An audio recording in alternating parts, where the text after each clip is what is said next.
Bueno, creo que estamos transmitiendo, así que los saludo y las saludo en una nueva reunión que tenemos, en un nuevo espacio para compartir y para charlar de derecho, de lo que nos gusta, hoy con un desafío, con un desafío bastante desafiante, que es hablar sobre trialismo jurídico, sobre justicia, con, con uno de los referentes en el tema, ¿no? Que acaba de publicar su libro. Así que vamos a esperar ahora a que se conecte Elvio Galati. Y si no, le vamos a mandar invitación. Estuvimos probando, como hacemos siempre, a la tarde para asegurarnos que funcione. Y funcionaba. Así que esperemos que funcione ahora de vuelta. Les voy a pedir que tengan un poquito de paciencia a los que se van conectando. Les cuento que acá hace frío y estuvo lloviendo hace un montón de días, así que... A ver. Vamos de nuevo.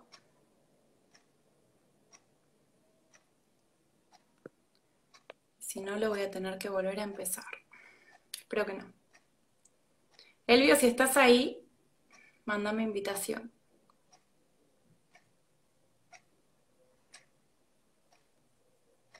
Bueno, no lo encuentro.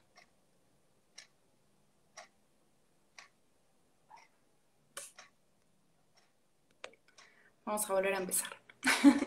Ah, no, ahí está. Casi volvemos a empezar. Pero no, ahí está, ahí lo vi a Elvio.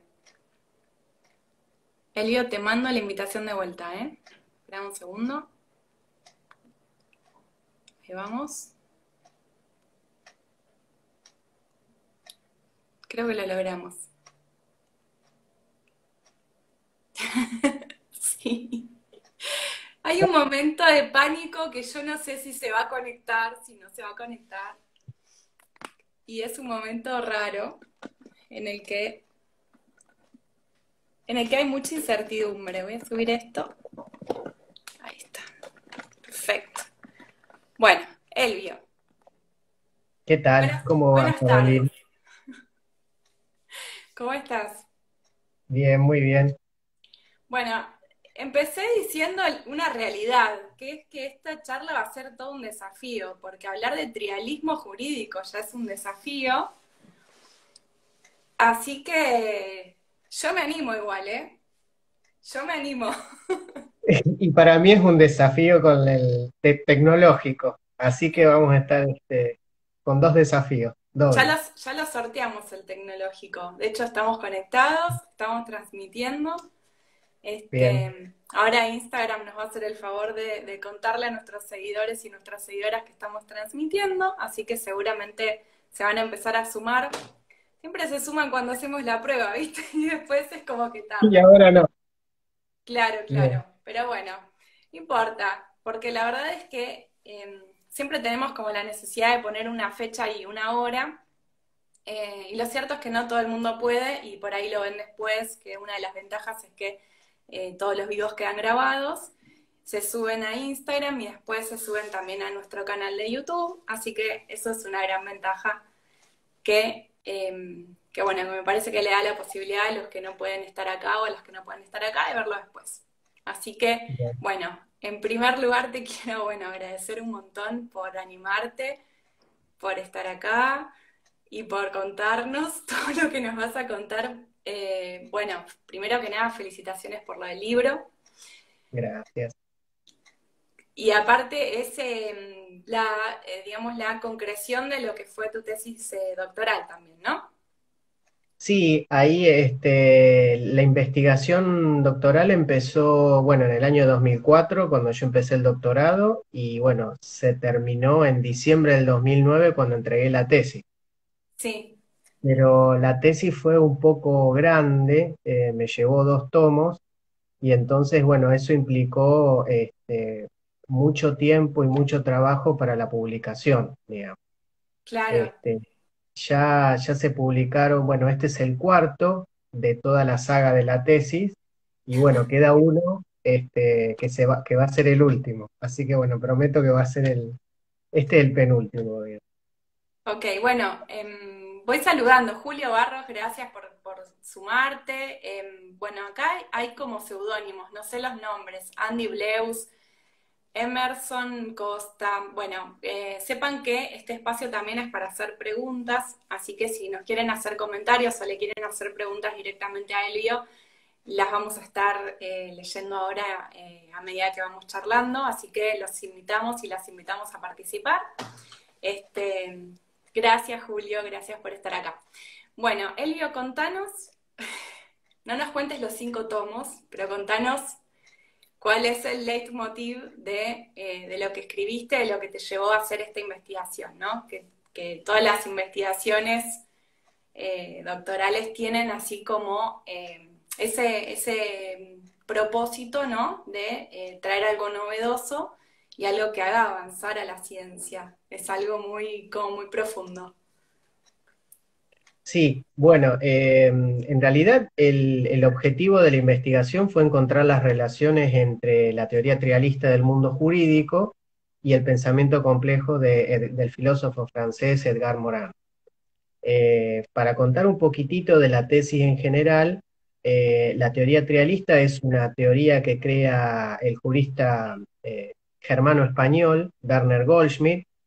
Fíjense, digamos, lo que son la- las casualidades, entre comillas, de la vida, que bueno, nosotros lo conocemos a raíz de la guerra, porque a raíz de esta loca idea expansionista alemana, ¿no? Y de su persecución hacia los judíos, Goldschmidt era un profesor alemán judío, y bueno, tuvo que emigrar primero a España, después llegó a la Argentina. Entonces, bueno, a raíz de eso nosotros conocemos la teoría trialista del mundo jurídico, que piensa que el derecho está compuesto por una dimensión de los hechos, otra dimensión de las normas y la última dimensión, que es la de los valores, ¿no? Imagínate una persona que ha vivido en carne propia semejante injusticia, que es la persecución por el mero hecho de la pertenencia a una raza, digamos, ¿no? Ujú. Como hay infinidades de discriminaciones y los motivos, ¿no? Bueno, a él le tocó eso, entonces la justicia no podía quedar fuera del mundo del derecho. Entonces, justamente el libro que nos convoca hoy relaciona el pensamiento complejo de Morán con la parte de la dimensión diquelógica de la teoría trialista. Por eso se llama el libro, tuve que encontrar un título que reúna la parte de la teoría trialista justo en su dimensión diquelógica y relacionándolo con el pensamiento complejo. Por eso salió un trialismo complejo en su justicia, ¿no? Sí, bueno, yo recuerdo haber estudiado todo lo que era el derecho privado a través de la mirada de Goldsmith, que era realmente complejo. Si hay cosas complejas en el derecho, una es esta, creo que es el gran desafío de los y las abogadas. Y realmente, así todo complejo como era, lo recuerdo como un pensamiento sumamente profundo y que realmente contemplaba en su dimensión profunda lo que era el derecho y su relación con la justicia, ¿no? Me parece que esta dimensión niquelógica de la que hablabas tiene, bueno, no sé, ahora vos nos vas a contar, pero creo que tiene mucho que ver con esto, ¿no? Con encontrar una forma de aplicar el derecho, ¿no? ¿Puede ser? ¿Voy bien? Sí, sí, sí, sí, y aparte, digamos, vos diste en la tecla porque él, si bien se especializó en la filosofía del derecho, bueno, en realidad era un filósofo, digamos, ¿no? Ujú. Ahí muchos cuentan, los que conocen su vida, que a él le gustaba muchísimo la filosofía, pero por disquisiciones familiares le tocó, digamos, el estudio del derecho, digamos, ¿no? Pero su gran pasión siempre fue la filosofía del derecho y él se dedicó a enseñar también derecho internacional privado. Y eso tampoco fue casual porque el derecho internacional privado apunta a la protección del elemento extranjero. Es Total. decir, ¿qué hacer con un extranjero cuando está fuera de su lugar, de su nacionalidad, de su nación, ¿no? De su patria?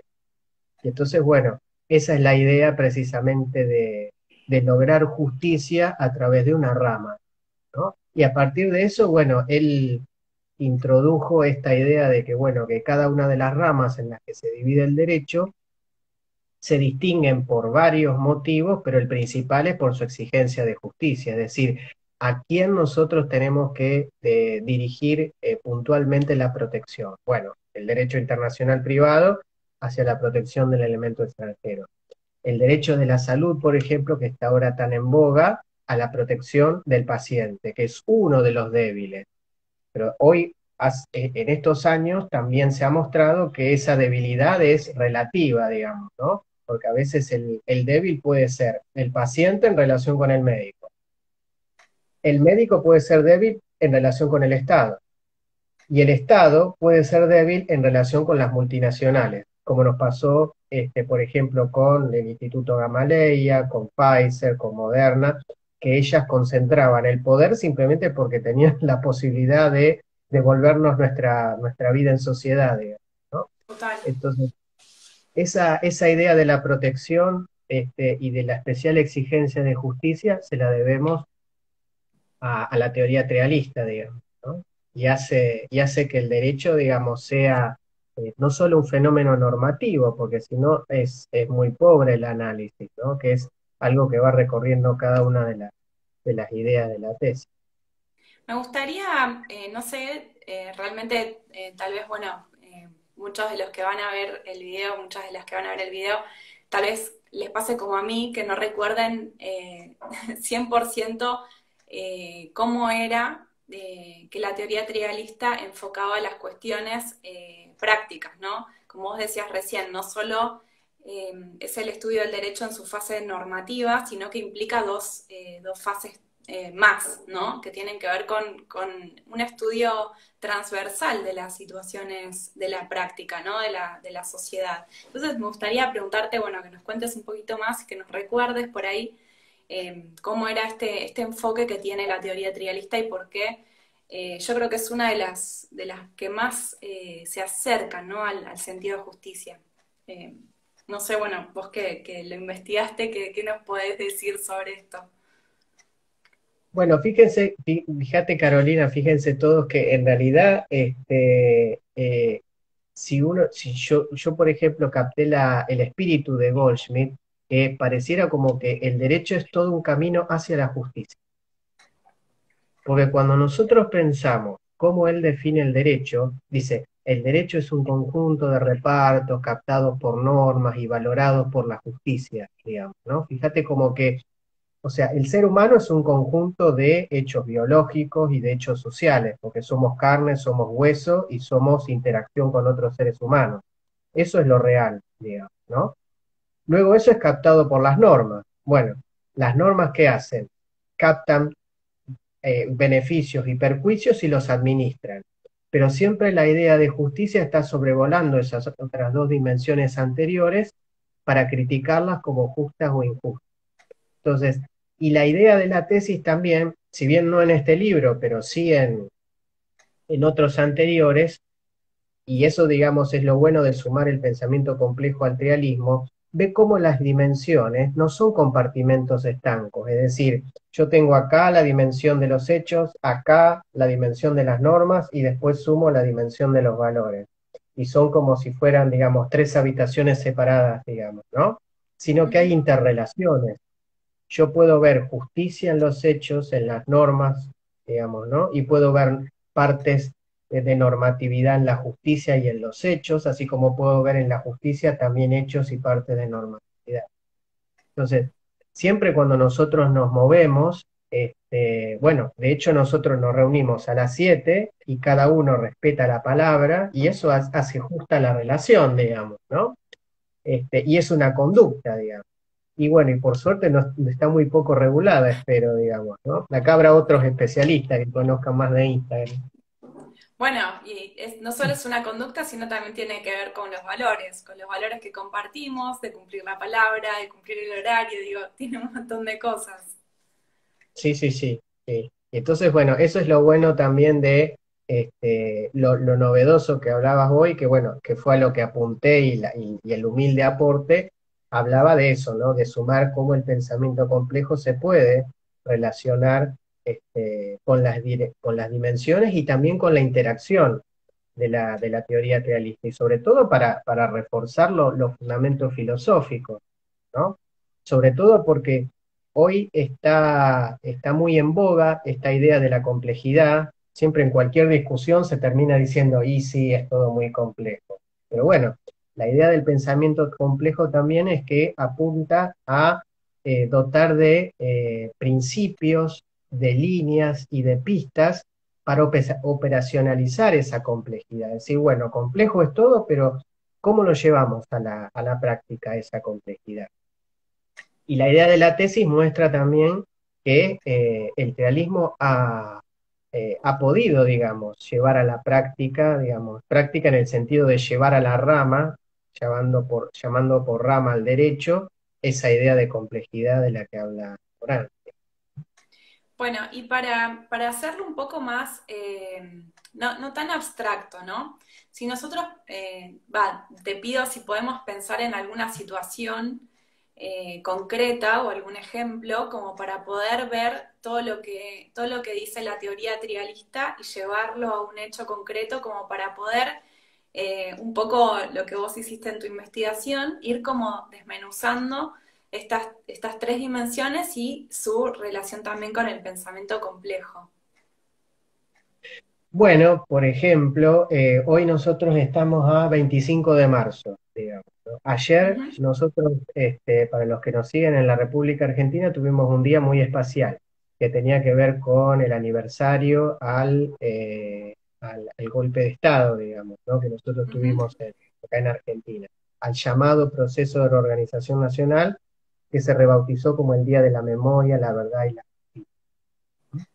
Entonces, bueno, finalizado el tema del golpe con la restauración de la democracia, si ustedes se acuerdan, digamos, vinieron las leyes de obediencia debida y punto final, Ujú. justamente por la gran presión y el gran poder que todavía tenían, de manera residual sobre todo, los militares en Argentina. Entonces, ahí nosotros vemos de manera bien práctica cómo nosotros podemos armar mundos en las leyes, repartiendo, digamos, derechos para todos, pero que después en la práctica no se llevan a cabo. Entonces, el presidente Alfonsín tenía su muy buena idea e intención de juzgar a la Junta, digamos, ¿no? Y eso es muy loable que sea así, pero en los hechos no tenía plafón político, no tenía poder, digamos, ¿no? Y eso lo decidió a dictar estas leyes de obediencia debida y punto. Después, cuando pasa el tiempo, digamos, ¿no? Recuerden también los decretos de indulto del expresidente Menem, digamos, ¿no? Que tenían por finalidad pacificar al país, digamos, ¿no? Entonces, cuando la situación fáctica de los militares, que siempre fueron un factor de poder en Argentina, ¿no? Recuerden todos los golpes de Estado, cómo los presidentes constitucionales tambaleaban cada vez que había algún problema. Pero con el año 2003, cuando llega el expresidente Kirchner, la situación era muy distinta. Entonces ahí se sancionaron, se le dotó de jerarquía constitucional a la Convención sobre Imprescriptibilidad de los delitos contra la humanidad, Ujú. se anularon las leyes de obediencia debida y punto final, y el poder de los militares prácticamente no existía. Entonces, eso permitió que luego la Corte Suprema dictara el famoso fallo Arancibia-Clavel, en donde ahí se revisa el principio de tipicidad penal. Porque esto de la imprescriptibilidad de los delitos contra la humanidad no estaba en ningún código. Entonces, una de las conquistas del derecho penal fue que todo delito, para ser tal, tiene que estar típico en una ley, tipificado en una ley. Y eso es muy importante porque habla del principio de legalidad. Pero lo que la justicia hacía conmover, y acá está lo importante, digamos, de rescatar la dimensión de la justicia en el ámbito del derecho, es cómo ese principio de tipicidad no podía llevar a su término una injusticia tan extrema, como era que alguien no se diera cuenta de que estaba cometiendo una orden aberrante, ¿no?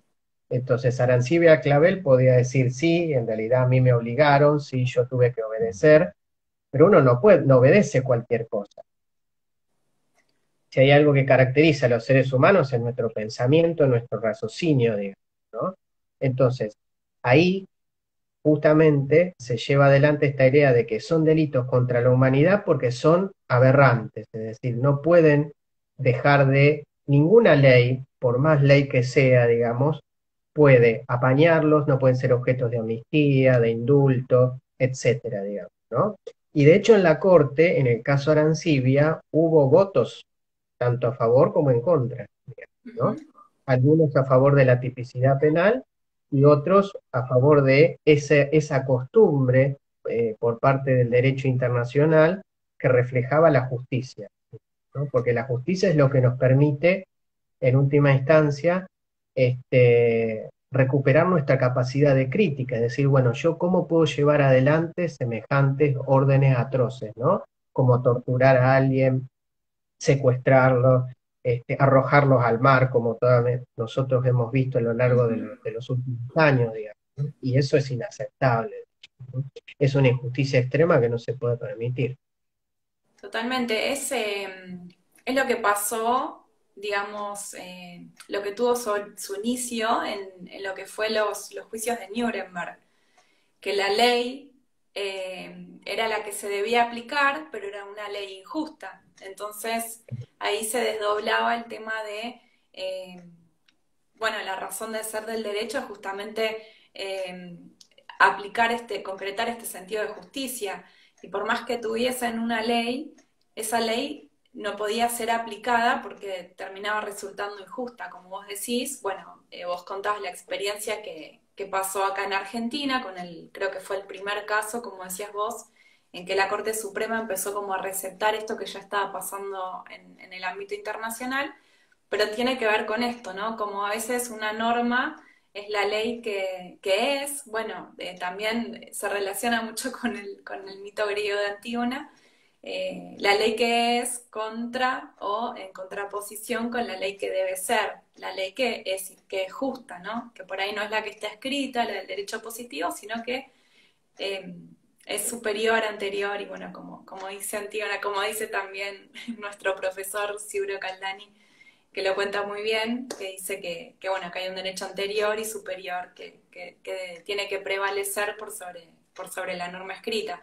Y yo creo que tiene que ver con esto, ¿no? Con el sentido de justicia, que es como el fin último que persigue eh, todo el contexto del derecho, ¿no? O sea, el derecho a la razón de ser, creo que es ese el tema de que se realice la justicia, ¿no? Que algo que parece mentira, que tengamos que recordarlo y repetirlo, pero es su sentido más próximo, más. A ver qué dice Julia, dice Santo Tomás decía, si una ley es injusta no es derecho. Bueno, de ahí la filosofía, ¿no? Elvio, vos que estabas hablando recién de... Claro, bueno, por ejemplo, digamos, ahí algo que trato en el libro, tenía que ver, por ejemplo, con la aplicación de la doctrina del mal menor, digamos, ¿no? Ahí hay muchos principios, ¿no? Como por ejemplo aquel que dice que no se puede hacer justicia si por ello se hunde el mundo, digamos, ¿no?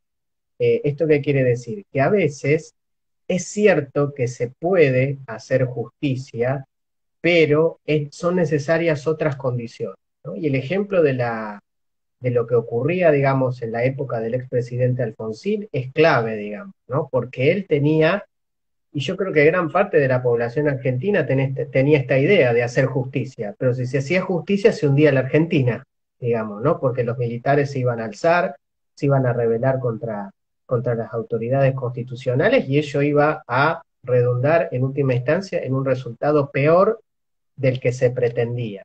Por eso, esta idea, digamos, ¿no? De las leyes de obediencia debida y un punto final, que eso es interesante de verlo porque hay principios de justicia que están tras la redacción de esas normas. Entonces, eso es lo importante también de que nosotros como personas que estamos en contacto con el derecho, ya sean abogados, docentes, investigadores, guardiacárceles, corredores inmobiliarios, martilleros o lo que sea, el día de mañana, cuando tengan que hacer las normas para el colegio de martilleros o para el colegio de abogados o lo que sea, es importante que la facultad enseñe a razonar, digamos, ¿no? Y todas las categorías de la dimensión de la justicia ayudan a ser justos, digamos, ¿no? Después sí podemos discutir acerca de qué es lo justo, pero bueno, eso es otro problema, digamos, ¿no? Lo importante es poder contar con herramientas para poder hacer normas, para poder negociar, por ejemplo, ¿no? Si el día de mañana toca mediar y sobre todo que hay ámbitos de mediación antes de ingresar al Poder Judicial, si nos toca redactar un contrato, digamos, ¿no? O sea que el ámbito, digamos, y la utilidad de la justicia, digamos, es muy importante. Cuando vos hablabas de lo que es el pensamiento complejo, hablabas de principios y ahora los volviste a mencionar. Me gustaría si podés comentarnos, aunque sea brevemente, cuáles son estos principios, porque en general nosotros cuando estamos hablando de derecho, bueno, sabemos cuáles son los principios generales del derecho, pero bueno, no sé, me interesa saber si son coincidentes con los principios que vos mencionabas del pensamiento complejo también. Sí, hay varios. Por ejemplo, hay un principio que habla acerca de, o principios o características, digamos, ¿no? Ujú. Una Sí. de las características del pensamiento complejo hace referencia a poder captar en todo fenómeno eh, sus costados contradictorios. Por ejemplo, en el caso de la Revolución Francesa, ¿quién no adheriría a los ideales de la Revolución Francesa? ¿No? Libertad, igualdad, fraternidad. Y sin embargo, los revolucionarios franceses, para poder imponer sus ideas, guillotinaban a troche y moche, digamos, ¿no? Eh, por ejemplo, la propia Francia también se tuvo que debatir entre aceptar las colaboraciones con los soviéticos, que en aquella época, digamos, gobernaba Stalin, pero para favorecerse en su idea de luchar contra el nazismo, porque el régimen nazi ocupó a Francia, digamos, previamente a la Segunda Guerra Mundial. Entonces, siempre en cada uno de los fenómenos nosotros podamos encontrar su lado contradictorio. Y en el caso del derecho también, digamos, porque ahí nosotros vemos como un mismo, sí, decime. Lo que está pasando ahora.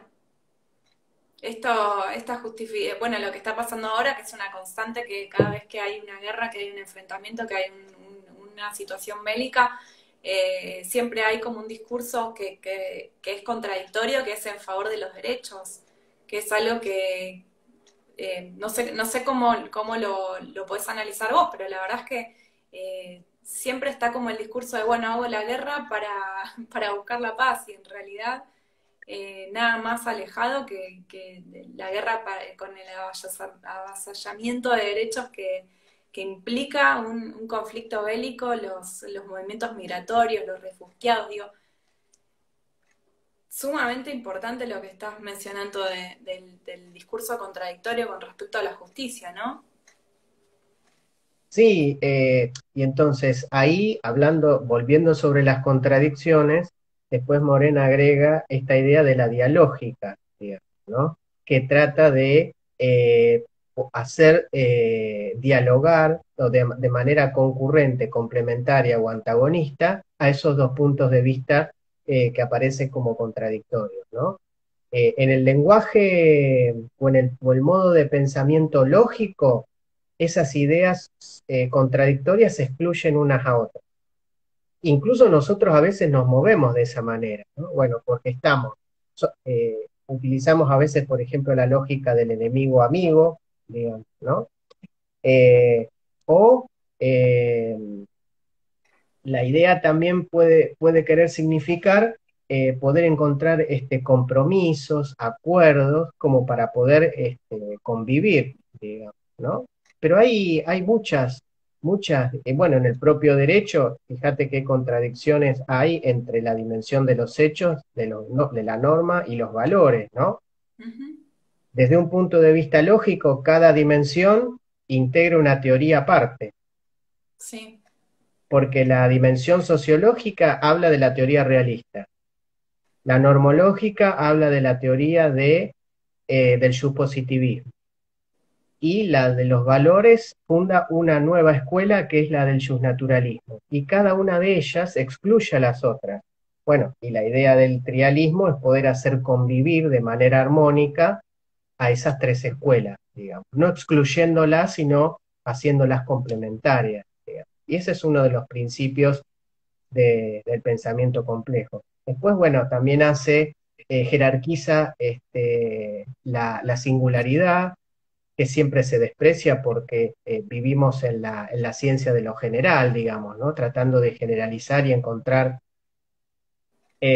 aspectos generales en todo. Bueno, esa una característica central de la ciencia clásica que Morin llama de los aspectos generales. Bueno, el pensamiento complejo agrega esta idea de sumar la, la verdad que hay en la singularidad.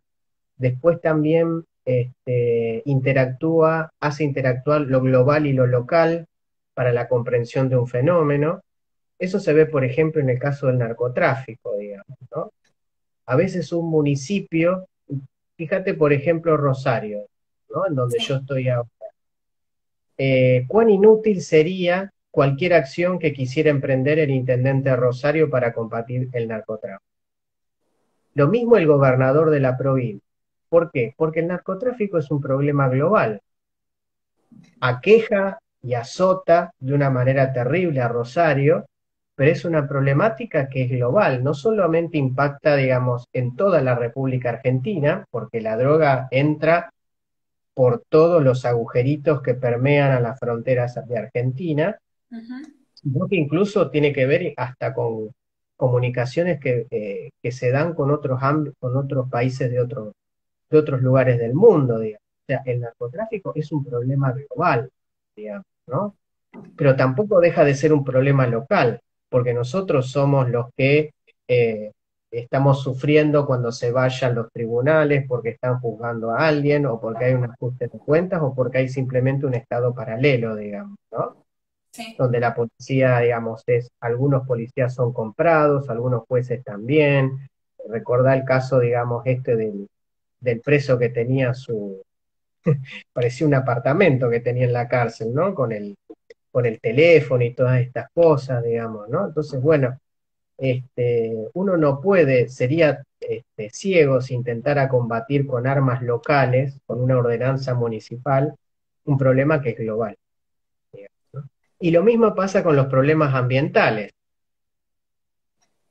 porque obviamente, digamos, los recursos, el ambiente, ¿no? Pensá, por ejemplo, el caso de los agroquímicos, digamos, ¿no? Sí.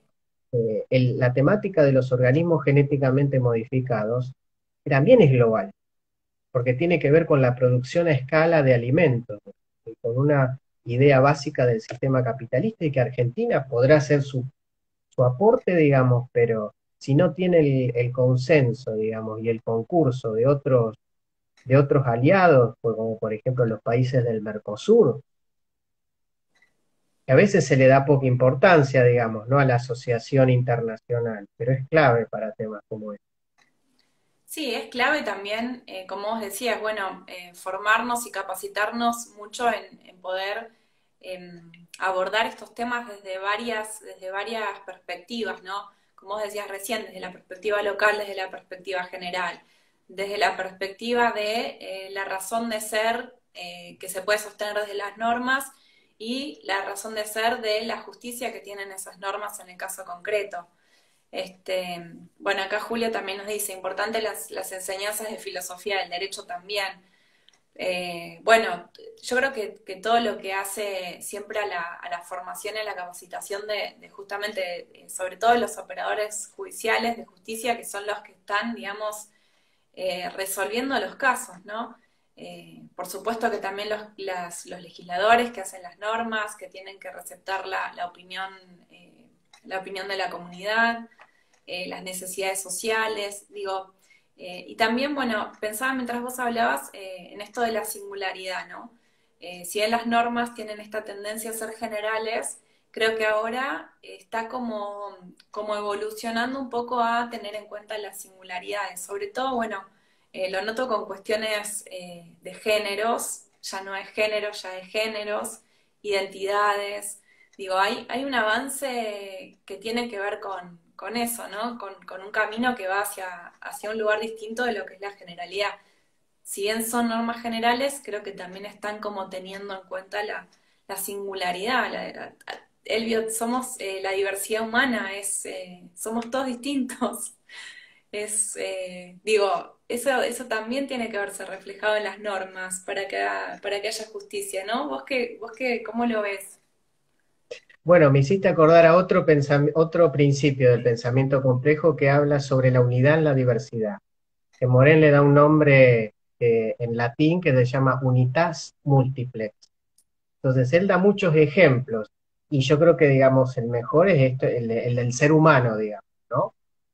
La familia también. Vos fijate cómo ha evolucionado el concepto de familia, ¿no? Que es un cascarón que habla sobre una agrupación de personas, pero Ujú. cómo ha cambiado en su interior, digamos, ¿no?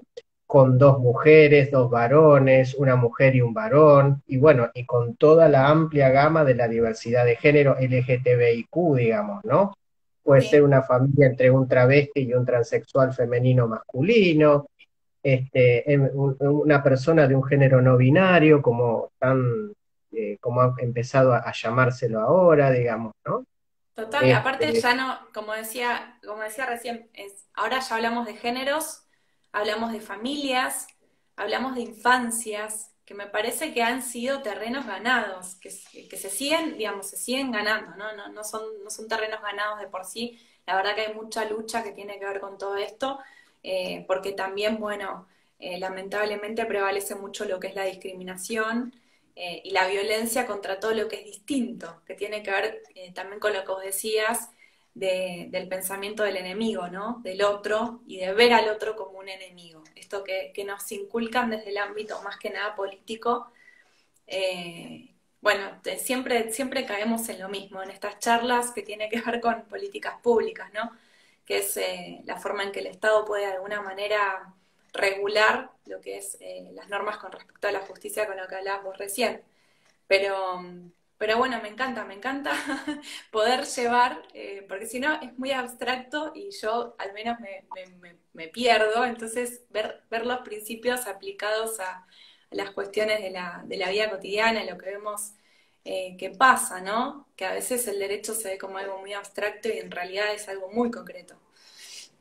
y esta idea, digamos, de la diversidad aplicada al derecho, yo creo que se captó muy bien con la ley de identidad de género, porque vos fijaste cómo ahí ya no es la biología la que identifica a las personas, o una esencia o una naturaleza que supuestamente alguien o no sé quién descubriría, sino que es la propia persona la que se autopercibe, digamos, como eh, cumpliendo, digamos, alguno de la amplia paleta, digamos, que permite la diversidad de género, digamos, ¿no? Total, y Eso- ya hasta te diría que ya ni siquiera se habla de autopercepción, sino que se habla directamente de identidad, ¿no? Es como la persona se identifica, como la persona de alguna manera forma su identidad. Tengo mi gatita que está atacando un bicho. ahí lo vemos. Cosas que pasan en vivo. Me pegué un susto. Y era Eh, ella que caminaba ahí por atrás. sí, lo estaba midiendo. Pero sí, cómo va el derecho receptando lo que se da en el ámbito social, ¿no? Que seguimos viendo estas conexiones, ¿no? Lo social con lo normativo y con este hacer de justicia, ¿no? Ujú. De hecho, también ahí, siguiendo en el tema, la idea de la complejidad apunta a quebrar ideas que nosotros captamos como esencia, digamos, que lo mencionábamos hace un ratito. La idea de la complejidad incluye esta idea del sistema. Y cuando hablamos de sistema, cada sistema está compuesto por elementos y cada uno de esos elementos interactúan entre sí formando o dando lugar a propiedades que de por sí estos elementos no tendrían, ¿no?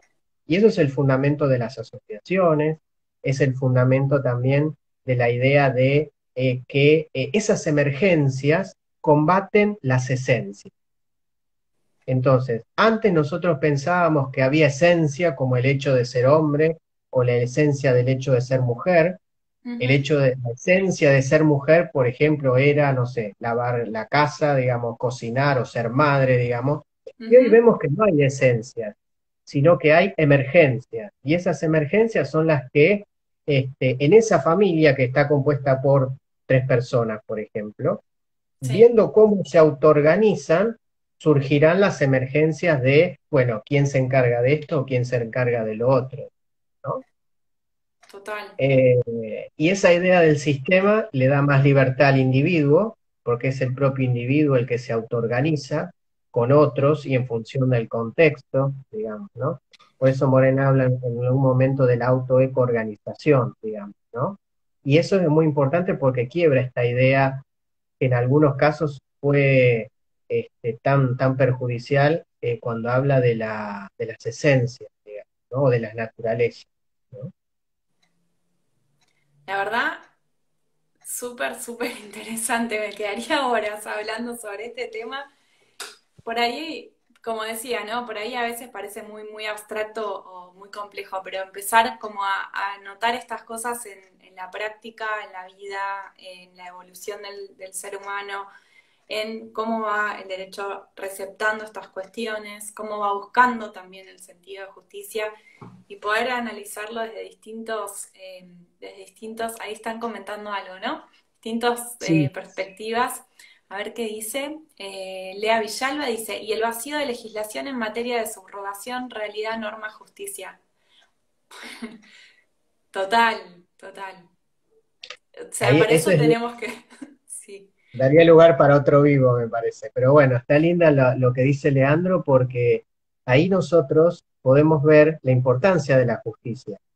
Porque si nosotros tuviéramos una teoría jurídica que solo se basara en las normas, no podríamos hablar de la gestación por sustitución o de la gestación solidaria, porque no hay ninguna norma que la capte. Y sin embargo, eh, cada familia, y cuando hablo de familia hablo de una persona sola, o de dos mujeres, o de dos varones, o lo que fuera, ujú, son problemas y de personas que existen, son personas de carne y hueso que quieren lograr su niño a pesar de que no tengan un útero, digamos, ¿no? Entonces, eso es importante poder conseguirlo porque son son deseos, expectativas, facultades que las personas quieren lograr, pero que el Estado no las acompaña. Entonces, eso es justamente, es precisamente injusto, ¿no? Que es de lo que estamos hablando. totalmente. Hay, bueno, todas las personas, la verdad, nos dediquemos al derecho o no, sabemos que hay una carencia, no solo legislativa, sino que tiene que ver con esta, como decía Elvio recién, con este soporte del Estado que tiene que hacer algo con la realidad que sucede, que no sucede como personas que vivimos en un territorio bajo un gobierno, básicamente, pero sí, la verdad que hay mucho por hacer, hay mucho por hablar, mucho por analizar, mucho para traer a estos espacios que a mí me encanta que lo podamos hablar y que lo puedan traer. Así que yo siempre los invito y las invito a que nos propongan temas, nos propongan personas para charlar. Elvio, me encanta que te hayas animado a estar acá. No te Gracias a insistí vos por mucho. la idea. Pero bueno, la verdad es que bueno, tenía muchas ganas de hablar de teoría trialista.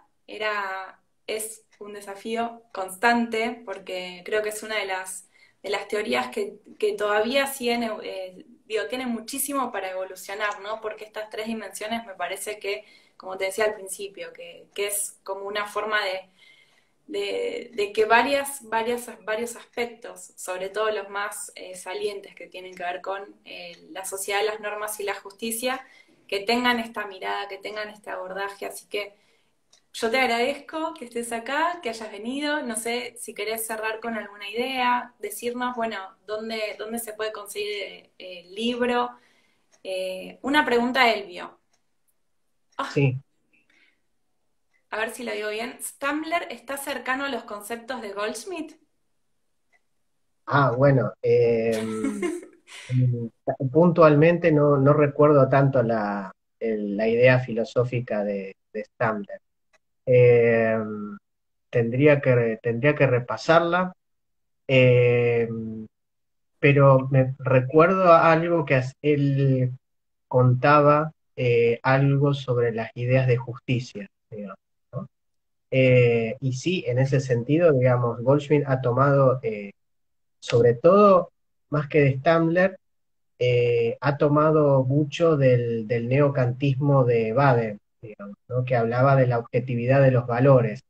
Esto es algo que se retrabajó mucho en el libro, digamos, porque es la parte, digamos, más polémica, pero también uno de los aportes, ¿no? Porque Goldschmidt creía que el valor era objetivo. Y esto tiene sus ventajas, pero sus desventajas también.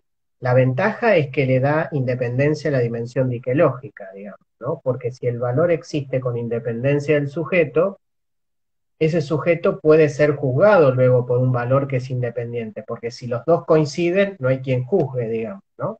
De hecho, la objetividad del valor hablaba, permitía, digamos, juzgar a regímenes como justos o injustos.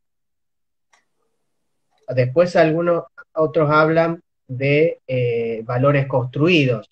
La propuesta que hago yo es poder ver valores complejos, es decir, ver su parte de objetividad y su parte de construcción. Y la objetividad se ve en la existencia del valor, pero yo en el libro lo señalo, como a veces en un tiempo y en un espacio determinado puede haber faltantes, ¿no? Si nosotros recorremos la historia política argentina, seguramente cada uno de nosotros sabe cómo en algunos momentos ha faltado libertad o igualdad. En algunos momentos hay exceso de libertad, ¿no? Y entonces es más necesaria, por ejemplo, la presencia inteligente del Estado, ¿no?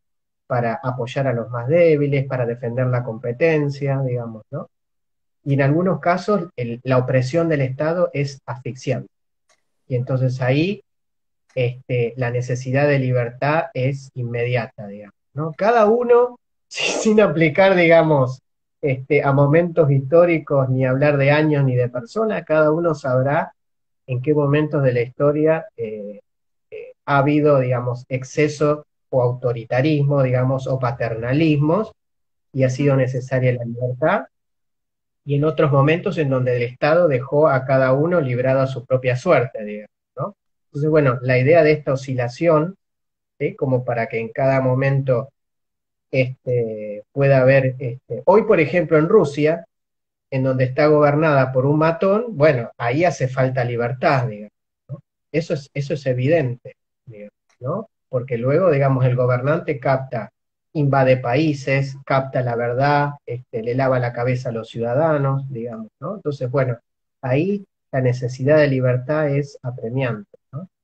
Y en otros países en donde a lo mejor puede pasar lo contrario, será más necesaria la presencia de alguien que pueda ayudar a los que más desprotección tienen, ¿no?